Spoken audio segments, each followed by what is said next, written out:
નમસ્કાર ખેડૂત મિત્રો, હું છું રવિ મકવાણા. મંતવ્ય સીડ પ્રાઇવેટ લિમિટેડ ગાંધીનગર વતી આપનું હાર્દિક સ્વાગત કરું.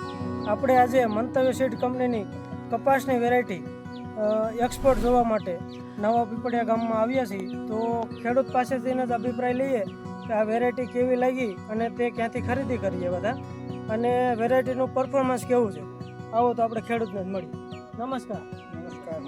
શું નામ છે તમારું? વસંતભાઈ મુરજીભાઈ સાવલિયા, ખેડૂતનું નામ છે. અને તમારું ગામ કયું દાદા? નવા પીપળિયા. ગામનું નામ છે નવા પીપળિયા, તાલુકો જુનાગઢ, જિલ્લો જુનાગઢ. તાલુકો જુનાગઢ અને જિલ્લો પણ જુનાગઢ. તો તમે કપાસની વેરાયટી કઈ વાવી છે? એક્સપોર્ટ. ખેડૂતોએ આપણી મંતવ્ય કંપનીની એક્સપોર્ટ વેરાયટીનું વાવેતર કરેલું. તો દાદા તમને કપાસની વેરાયટી કેવી લાગી? સુપર. અને આનો તમને ઉગાવો કેવો કર્યો હતો? કપાસ જતા વખતે તમે વાવ્યો? બહુ સારું, 100% ઉગી ગયું. બરાબર છે. અને અત્યારે બીજી વેરાયટી કરતા આપણા કપાસમાં તમને શું ફેર દેખાય? જીંદું મોટું છે. બરાબર. ગ્રોથ જાજો છે.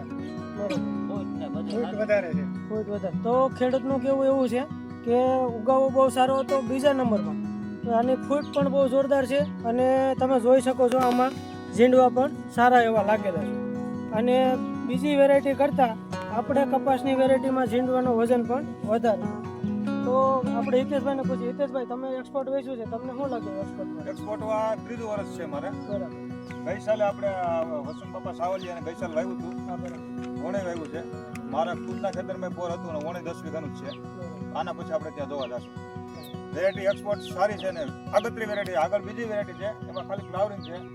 અને અહીંયા જે એક્સપોર્ટ ઊભું છે એમાં અત્યારે આટલી સિરીઝ ઝીંડવામાં થઈ ગઈ છે. ત્યાં ખાલી ફ્લાવરિંગ છે, આમાં ઝીંડવા બંધાય છે કમ્પ્લીટ. તો અર્લી વેરાયટી પણ છે, બરાબર ને? Early variety. બીજી વેરાયટી કરતાં આમાં ઝીંડવા અત્યારે ટૂંકમાં લાગી ગયા છે અને બીજામાંથી ફ્લાવરિંગ છે. હા, તો એમ કહી શકાય કે આ વેરાયટી અર્લી Early છે, છે. બરાબર ને?